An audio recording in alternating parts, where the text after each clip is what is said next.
How did you come up with these ideas? Well, I'd sit with the staff, really, and we'd noodle things. What does the this and what does this and that, and of course, what does the war effort need? Because it was then, you know. But being sure it was fun for the contestants and the listeners, we piled them on. In 1946, critics accused you of creating the new breed of quiz shows. What was your response? Well, first of all, Bob, we were not a quiz show. The criticism was that giveaway shows were popping up with great prizes for no apparent reason. Up until this time, when we gave a prize, there was always a reason and always and also had always bought our prizes. If we sent a girl to a prom decked out in a gown from Bergdorf Goodman's, it was not that Bergdorf's had given us the gown, but it had a classier sound than here's an evening dress. And we bought it at Bergdorf's. You vowed to end this nonsense, so what did you do? Well, I'll digress a bit. Our wartime fundraising successes had proven Truth or Consequences' ability to generate money for worthy causes and still be entertaining. So right after the war, we had a young polio victim named Bobby Riggio sing Over the Rainbow. And as the listeners to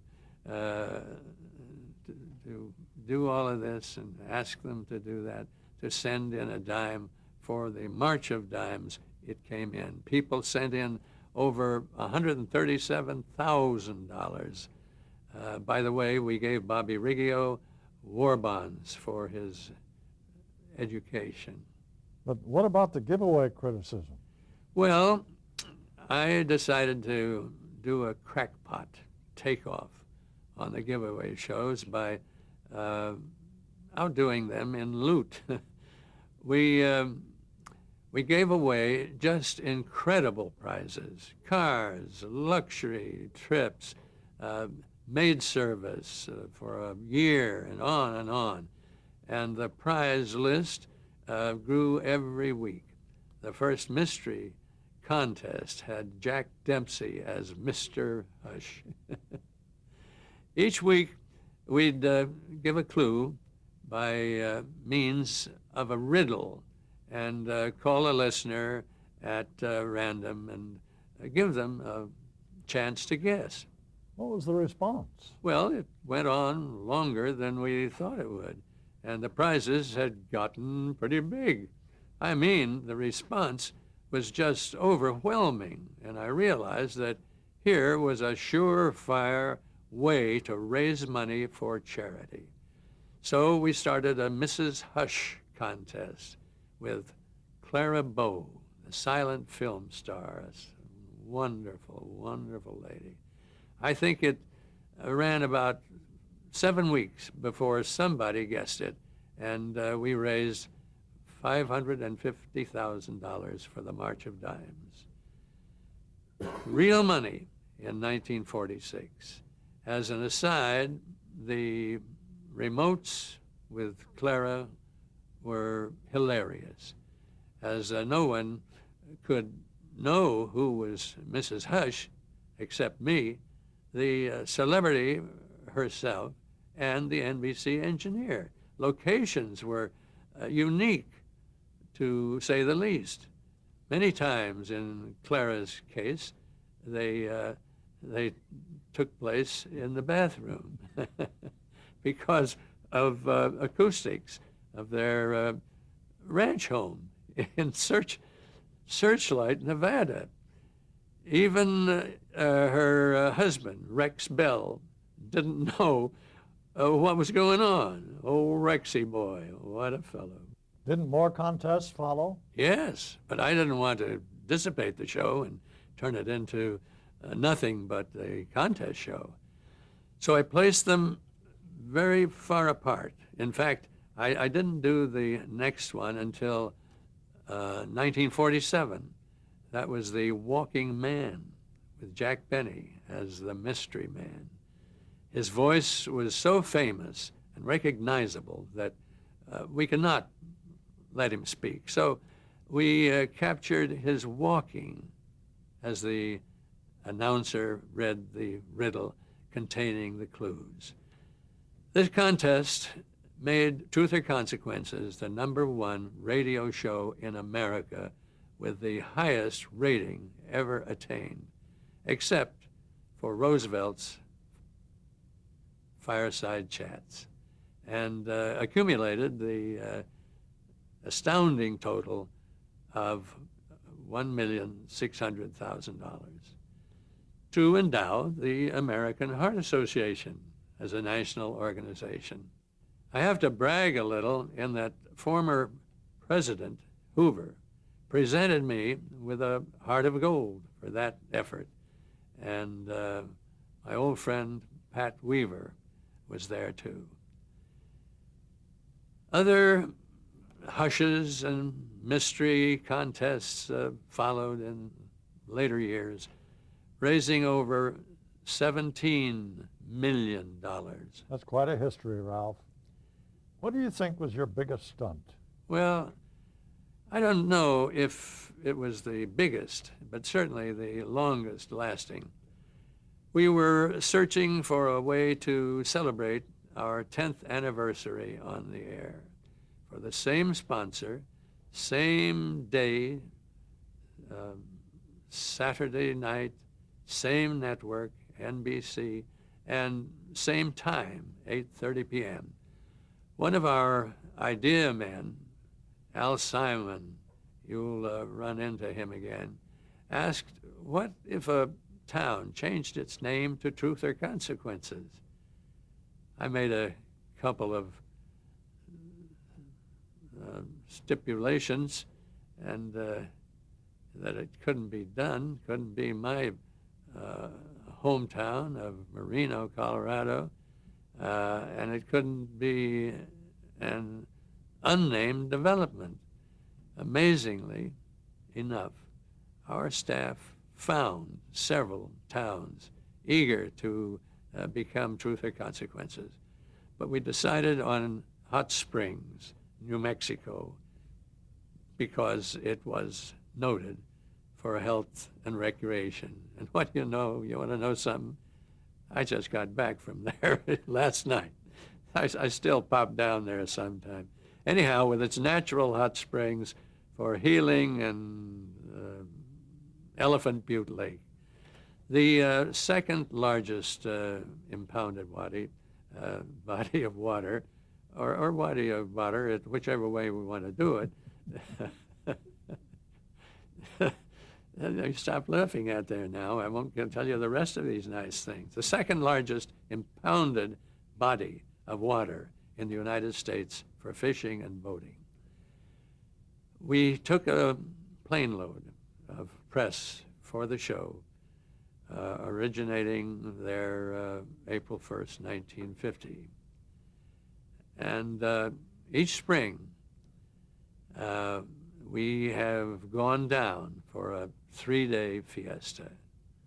We're going out again.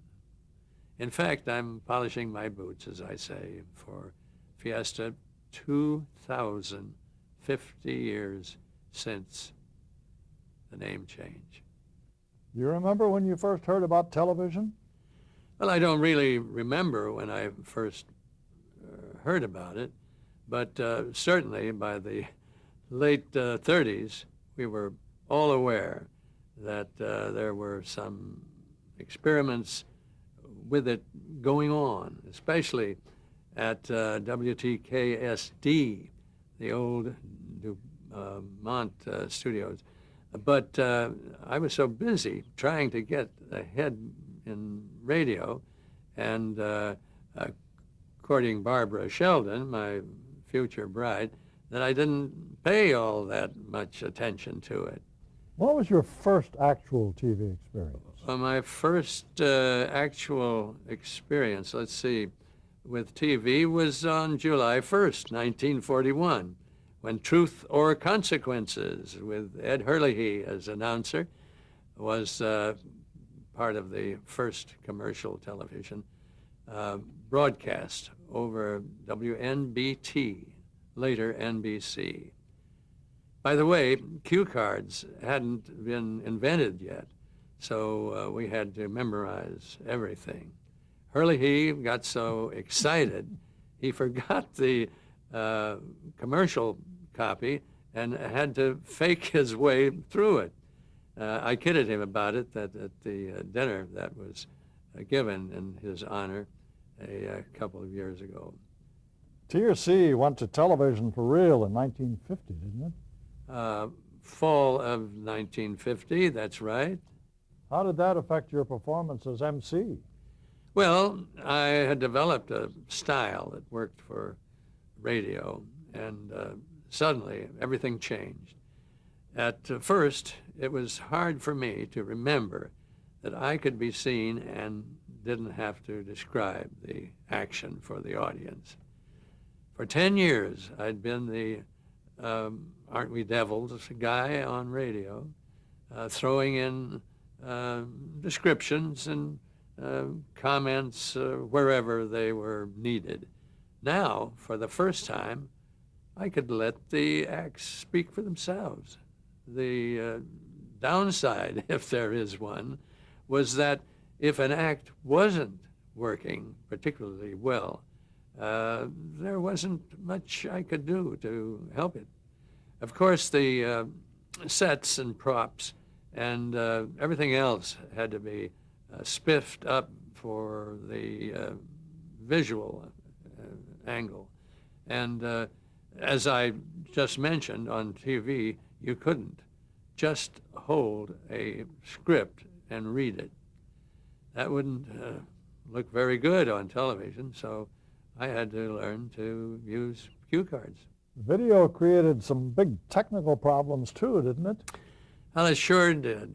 We had to produce a show for the East Coast and repeat, used to say, 3 hours later for the West. It was hard to originate a television show in Hollywood in those days because the coaxial cable to the East Coast hadn't arrived yet, and there was no videotape. There were kinescopes, though. Oh, sure, and that was what the West Coast was seeing most of the time. But the visual quality was terrible. Philip Morris, my sponsor, wouldn't accept that for the East Coast broadcast. They wanted us to move the show back to New York. But with the other things we had going on, that just wasn't right for us. So we needed to come up with an idea. We had some discussions with film companies, with like Jerry Fairbanks, about doing the show on film, but they were used to filming in short segments. Don't forget, this was an audience participation show. It had to be spontaneous, and it was not stationary.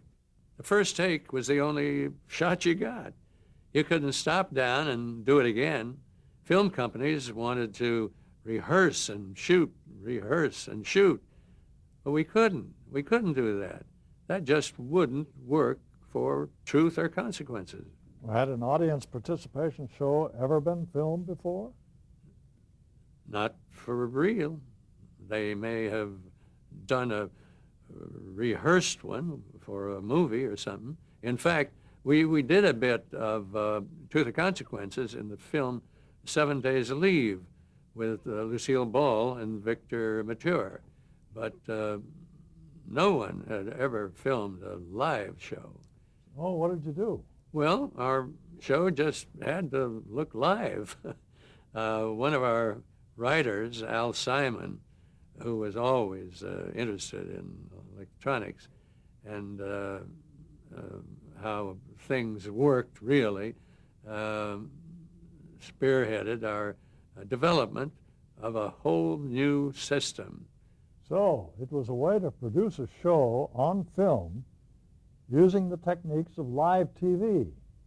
But what was different about your system? Well, we had multiple film cameras. There was nothing new about that, but the cameras, sound people, stage managers, and so on were all connected by intercom to the director.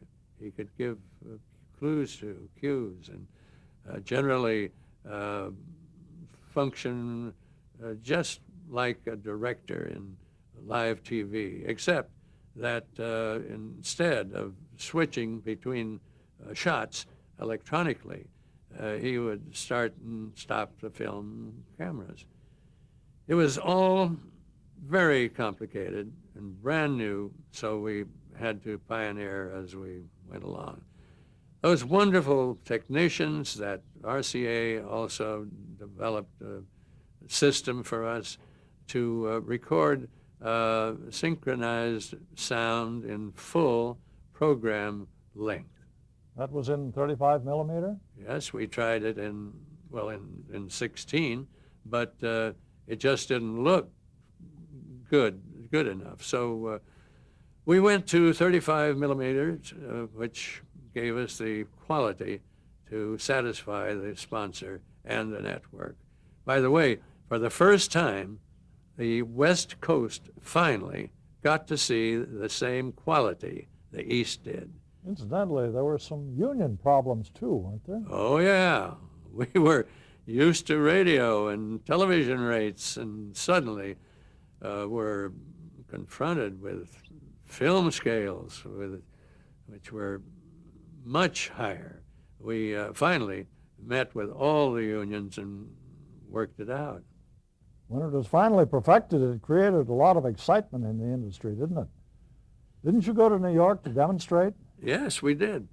We went into New York to do a show and then held a press conference in the RCA Theater, right at it there, where we demonstrated the system to a lot of other producers and network executives. We even distributed a 45-page manual describing the system. I remember seeing the press clippings on that nationwide. Ralph Edwards creates new TV system. It created quite a stir, didn't it? Yes, I guess it did, Bob. I was very pleased with what everyone had come up with. And so were Philip Morris, the BO agency, and CBS. You went around the country talking about the system too, didn't you? Well, as you know, we always tried to do acts involving our stations around the country. After all, every station was important to our success. So I decided that on the way home from New York, we'd have stations in several cities set up and put discussion with it and all that kind of stuff, meeting for their executives and the press to demonstrate our live TV and film technique. That was quite a tour, wasn't it? I remember hearing about it when you got home. It was a workout, I'll tell you. Sue Chadwick, my press agent, was loaded down with the 45-page booklets, and we stopped in Denver, you know, and met with the station and the press at the Brown Palace, and then on to the next city for another demonstration, and then back on the road again. Airplanes weren't as fast in those days. No, but they made more stops. Where did you end up? In Salt Lake City. It's a good thing we weren't booked for another stop there, because when we landed at LAX, I had a very disgruntled press agent. The airline had stopped a lost really a box of what Sue called our textbook. So you were the only one using this system. I don't think many people realize it was your company that created it. So many people have taken credit for it over the years. Well, we were certainly the first, and I think the only audience participation show ever to use it. The next year, Jess Oppenheimer, who created I Love Lucy, was having the same problem that we had. Lucy had been bought by Philip Morris, who was our sponsor, and had the same agency, BO, and the same network, CBS. Desi and Lucy didn't want to move to New York either, so nobody, at least somebody, I guess, turned out in the end. I think it was Eddie Feldman from BO, but it might have been Jess or Harry Ackerman from CBS said, Ralph Edwards developed a system last year with Al Simon. Let's hire Simon. So Al took the system, and I Love Lucy, and the rest, so to speak, is history.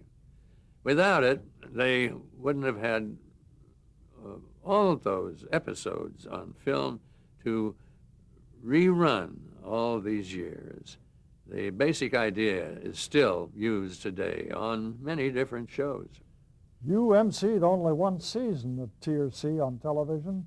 Why was that? Well, it was off TV for 2 years, and when it came back on in 1954, I was so busy doing This Is Your Life that I just didn't have time to MC both shows. Through the Consequences received the first audience participation Emmy, didn't it? It sure did, Bob. Thank you.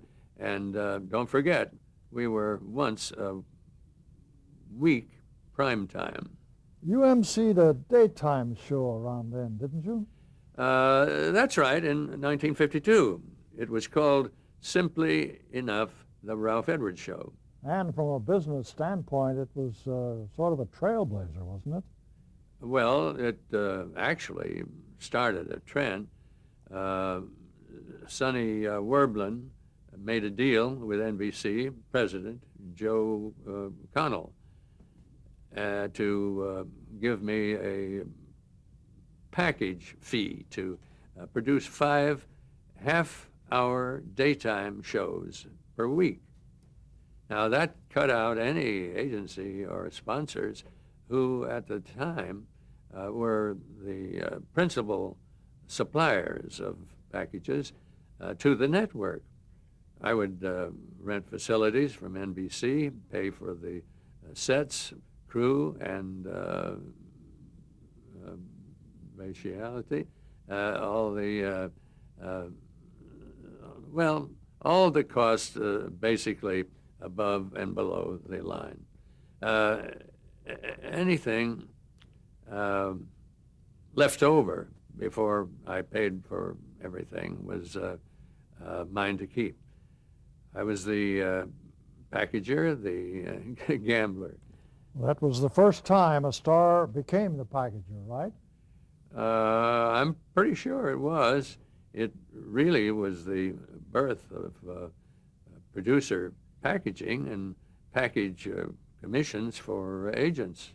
In my case, MCA, my friend Carl Kramer assigned Burl Adams, who had a track record in his own music business, to work out the details with the NBC's Earl Reddick.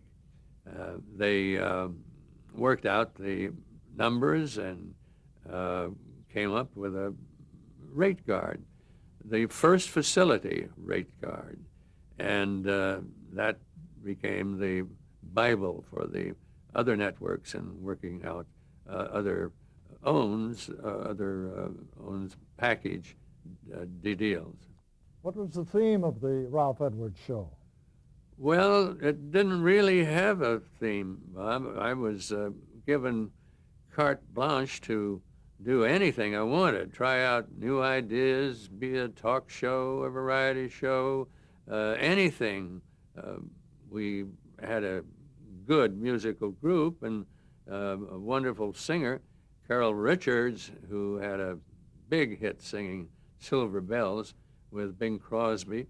Uh, Muscle Man Steve Reeves, kind of our answer to Dagmar, something for the female audience to look at. Steve usually just walked around the stage flexing his muscles, but once we gave him a line to say, "Yes, Mr. Edwards," he practiced and dramatized it very well. "Yes, Mr. Edwards. Yes, Mr. Edwards. Yes, Mr. Edwards." When he came out on stage, you guessed it, he forgot his line. I never knew whether to believe him or not, but we had surprise elements, good gestures, skits, and so on. Kind of an experimental theater. You had quite a team on that show. Oh, indeed. They were quite a team.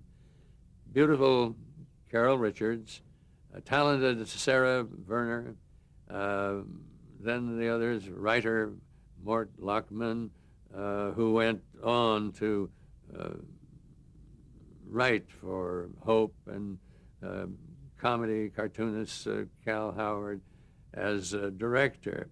And we had some bright, ambitious crew people from New York who were anxious to learn every phase of this new medium.